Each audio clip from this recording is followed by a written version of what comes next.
Hi, everyone. My name is Leslie Pyle, and I'm the founder of HireMyMom.com. Today, I'm excited to have Veronica Romney here with me with My Modern Brand to tell you everything you ever wanted to know about branding. So, thank you so much for joining me, Veronica. Oh, you're so welcome. I'm super excited to be on here. Good, thank you. Okay, so tell us about who you are, how you got your start, a little bit about your background. Sure. Okay, well, high level, 32-year-old mom of two little man cubs. I call them man cubs because they're 3 and 6, and they like very much rule the house, half naked half the time. So when I'm not like busy running, chasing after them and counting my steps, I am also a marketing speaker. Right now, virtual speaker with COVID, of course, but I'm also a marketing and branding teacher. So if I'm not teaching you from stage, I'm teaching you through my courses or my products or, those type of digital venues. So that is, I've been in marketing for 12 years and I still slow down or watch a commercial that I think is great or I'll read, like I just love saying the right thing to get the right person to say yes or to like lean into what you have to offer is like the best feeling. So I obsess about that. Right. It's good when you know you found your thing, when you obsess Yes. about it and you're passionate about it. And I Yeah. tell people all the time when they're trying to figure out what to do, like what lights you up? What are you Yeah. passionate about? Because I love what I do and I get excited, I really do. I love to come in and work. And so that's when you know you found your thing, I think. And like you, I mean, even when you're not working, it's kind of the thing other than obviously being a mom and things like Yeah. that. It excites you and Yeah. so that's good. I love hearing that. I think when you love what you do, at least this has been my experience because I had side hustles before becoming a mother. And then I really launched into like full entrepreneurship 4 months after having my first son, which I would never recommend. It's super intense, super crazy timing in someone's personal life.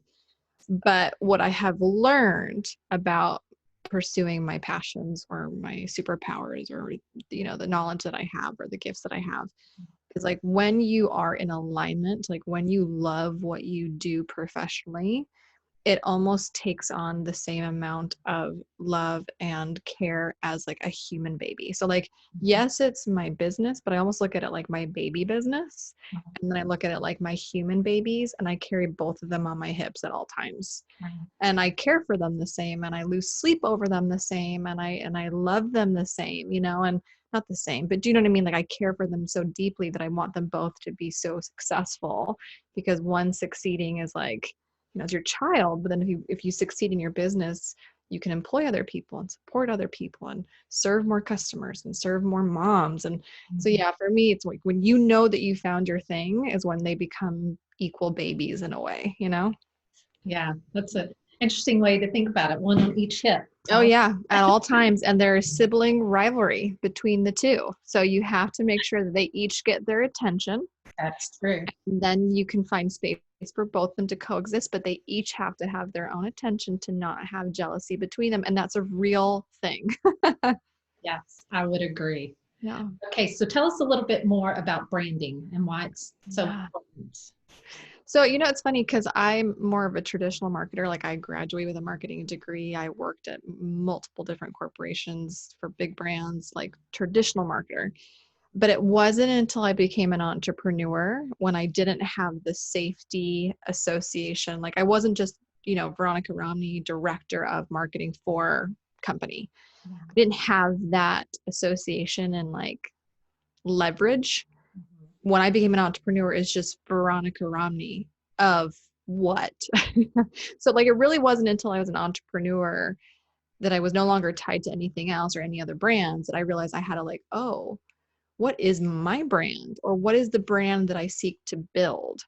Is it a brand like I want to put the branding in the company name? Do I want to put the branding in myself? Like I am the personal branding, or the brand that walks around like the Ellens and the Oprahs and the Tony Robbins and the Rachel Hollis. Like, is it that kind of structure that I want to do? Or am I putting stock in a business I want to sell one day and the values of the business? So branding came to me out of necessity. And then like most things in my life, when I like it, I become kind of obsessive about it. And so then I really like dive into it and then start tweaking it and using it on my own marketing and branding efforts. And then once I've cracked it, then I turn around and like teach it to my students. So Ah, that's where branding has come to me, is by like a necessity and a passion, and now a passion to share it out. mhm. Yeah. Yeah. And it's so important because you are your brand, whether Yeah. it's your name or your company, and Yeah. whether it's Yeah. uh, so tell me more about, like, do you focus on the colors or the logo Oh, sure. Let's talk. and What that? is a brand? Can we start there? What is a brand? Is a brand your product? Is a brand your awesome red lipstick? Is your brand the fact that you are a mom? I mean, there's so, especially with social media, because you tend to share square shots of your life. Mhm. So you're like, okay, my brand is the things I would tend to share on social media platforms. I'm going to say no. Your brand is none of those things. Your brand is not your product, because your product will change, right? Like if Netflix brand was its product, we would still be getting like those DVDs in the mail. Do you remember that, before it was like streaming, where you would like mail one in, then you get it back and it was scratched and crap, and then I can mail it back in? Like, right? If our brand was our products, none of us would ever grow or scale, because products, by the nature of them and what they and how they serve, will change. It's not, your brand is not your lipstick. It's not how you look. It's not your apparel, right? It's not even, I want to say, and I want to be, careful with this, but it's not your labels. So your brand isn't, I'm the wife of. Well, I hope it's not, right? Because before you were the wife of someone, you were still you. And before you were the mother of someone, you were still you. And before you were the whatever of someone, you were still you. And so what I like to tell my students is, one, you were a brand the day that you were born. Like the day that you took presence in the world and was given a name in this world, you are a brand. Mhm. And now through all of my, studies and everything that I've examined, and now especially since I've become like a Tony Robbins speaker, like what I really come to understand about branding is that the definition of a brand to me, and what I know to be true, is that your brand is essentially your power to empower others. Mhm. Yeah. And that is it.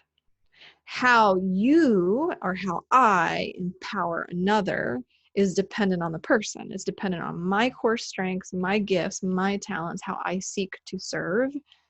But your brand is not this superficial external, measurement of anything. It's really the power that you have to serve and empower someone else. And that is so much deeper than just your colors. Yes. Yeah. Wow. Yeah. I've never looked at it that way. That's Mm-hmm. fascinating. Mm-hmm. Yeah. So where that really clicked for me, again, nerdy, do a lot of homework here. But if you've ever watched the documentary I Am Not Your Guru on Netflix, which is basically following Tony Robbins as he does one of his big events, I think it's like Day with Destiny, in Florida. It's not until the very end of the documentary, like literally as the credits are rolling on your screen, and most people, next thing on Netflix, next thing they're going to binge, right? But as the credits are rolling, I believe it's either the director or the producer is kind of having this very casual conversation, like question and answer conversation with Tony at his house. And he's like, Tony, what do you feel or what do you think about people watching this documentary? Because they want to know more about you. They're fascinated with you, your persona, you're larger than life. He's like 6 foot something. He's a giant, right? His face is on everything, right? What do you think about the people that watch this documentary because they want to know more about you, the person? And without missing a beat, Tony Robbins goes, if that is the basis in which this film will be successful, we have a problem, because nobody cares about Tony Robbins. What they care about is how they can feel alive, how they can have change, how they can have permanent, sustainable change for growth and improvement. Like, that's what matters. That's what people should care about. That's what they do care about, because at the end of the day, I will always care about me and my family and those that I love, and my life, more than I'll ever care about somebody else's, you know, amazing life. And so that really resonated with me. It's not about Tony Robbins. He's not your guru. It is about you, the person that he's serving, and helping you have permanent change by coming to one of his events or doing one of his things. It's the Mhm. same thing with you. Your products, your services, your business efforts, the stuff that you post Mhm. is a manifestation of your power to empower other people. You only post something, you only build something, you only offer something if it's fulfilling the promise of your brand. Mhm. How are these things empowering someone else? Because if you can't answer that, then you probably shouldn't post it and you probably shouldn't build it. And that has been kind of the guiding light for me in all of my business efforts and in my students. Mhm. Wow, that's really fascinating. Yeah. Okay, so I'm curious now on what is aspirational marketing? Oh, okay. So there's brand, then Yes. there's marketing, then there's selling. It's like the three amigos of a business, right? You need to have a brand, and then you need to be able to like attract the right people, say the right things to get the right person to like say yes and want to learn more, and then you sell them, right? Right. So there's lots of different marketing techniques out there, right? And on the digital frontier, right, like online marketing, anybody anywhere can be a marketer from their basement and you would never know. Right. And that's just the truth of it. Like the entry barrier to become a marketer, especially a digital marketer, is non-existent. Mhm. So what I have learned about marketing in my profession, over 12 years of doing it, is that there's a way to market in which you compete with somebody versus a way to market in which you complement somebody. Because I think we spend a lot of time syndicating a lot of noise and pumping out a lot of content. And oftentimes it's either too noisy or too competitive. Like you're competing with me and what I want because you're trying to have me listen to you and understand you, or quite honestly, I don't care. I want to feel understood myself. And so where I have found the gem, like the key shift between being heard versus someone drowning you out, is you tapping into somebody's personal aspirations. Because before you ever entered their story, they were already wanting and aspiring for something else. Mhm. So if you can just align your business efforts to show someone, listen, this product that I want to give you is actually going to help you become the world-class speaker that you already aspire to become. Mhm. Or, hey, this digital course that I just made, I know that you want to scale your business so that you're not a slave to your computer and you can be with your kids, because that was the whole dream of becoming an entrepreneur in the first place, right? And you Mhm. can't do that unless you have digital products. So I'm Mhm. going to teach you how to have digital products because I know that you aspire to have a business that you are not a slave to, that doesn't just become another job for you, that you can actually like do what you want with who you want whenever you want. And that's only available to you if you have this thing that I can teach you. Boom. Like you have to tap into the vein that is what they already aspire to, not trying to get them to aspire to what you aspire for. That's the competition side. The complementary side is aligning with where they're already going. They're already moving in that direction. If Mhm. you can shortcut time, money, and effort, Right. they'll buy from you every single time. Yes. Yeah. So that makes a lot of sense. It's tapping into what they aspire Absolutely. to do. But here's the thing. As easy as that sounds, you're like, oh, well, yeah, duh.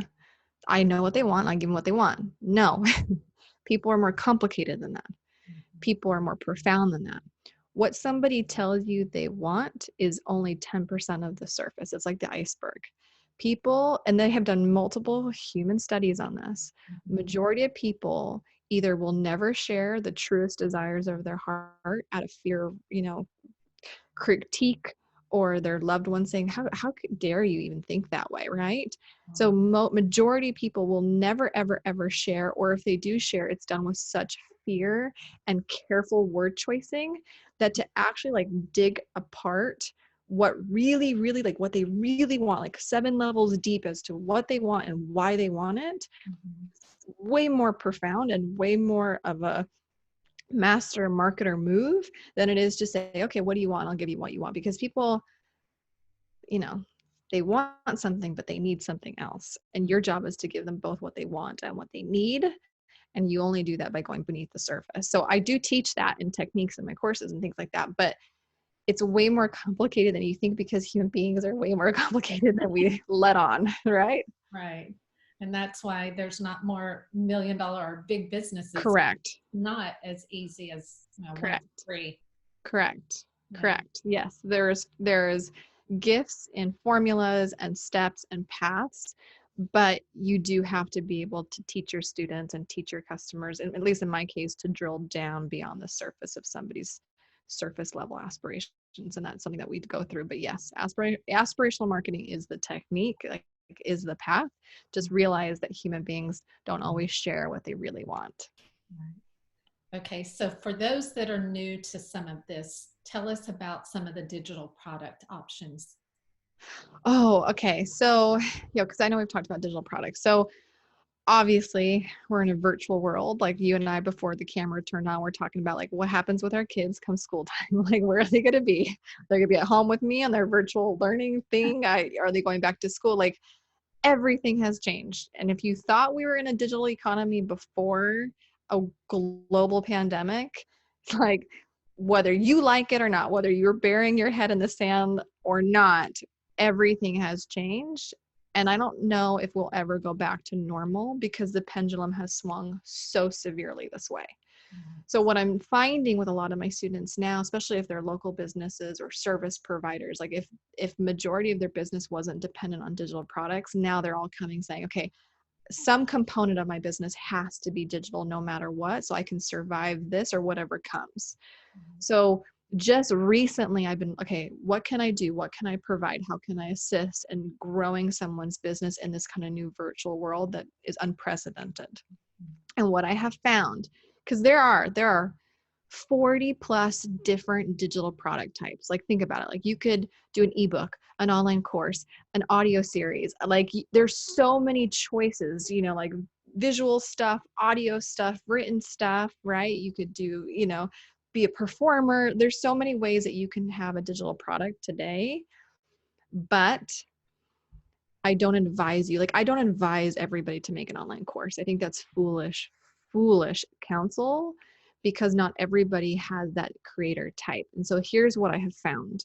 Of all of the digital types or digital product types that you can go and build for your business or for yourself, the key is actually discovering what digital creator you are first. And in my 12 years, I have come to the conclusion that there are 7 kinds. There are digital writers and teachers and talkers and lovers and performers and designers and engineers, but these are 7 specific digital creator types. When you discover what your unique digital creator type is, and then match yourself with a product that fits that creator type, then you're off to the races. Then you can go ahead and build a product that has the right balance of teaching, that then I can show you the easiest possible software to launch it. So you don't need a website. You don't need like super complicated software. Like, you don't need any of that. I can show you in 3 softwares how to do it. That I'm a master of. I've done it for so long. But we start with honoring you and your type, just like those quizzes that you take, like, what type are you, what number are you, what this are you. It's the same idea. You're starting from a place of strength and honoring of self, pairing that up with the perfect product type, and then creating and launching. And so that's been the really fun part that I've been able to like bring together in this year for my students. Yes. Because I know when people think of digital products, I think everybody just thinks of online courses. They forget No, ma'am. We do not want to have a whole bunch of online courses. If you putting yourself on camera is incredibly awkward. If you feel awkward, I feel awkward watching you, right?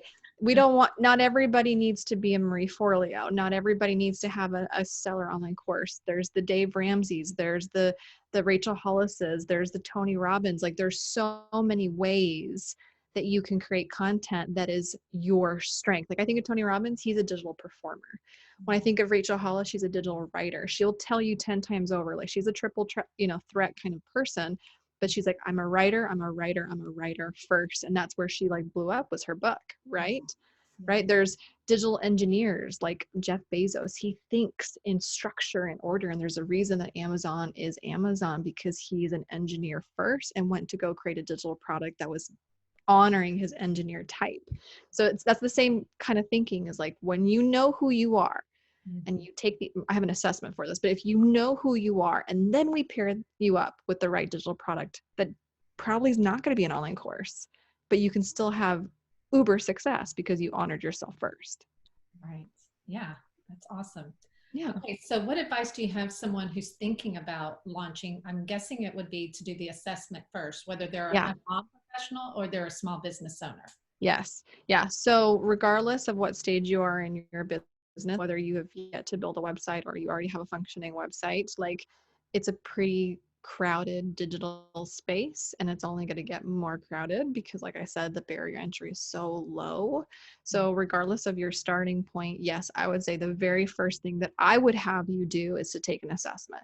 Take a really quick, like 4-question assessment that will tell you what digital creator type you are. Then I give you like this whole sheet of products that are suited for you.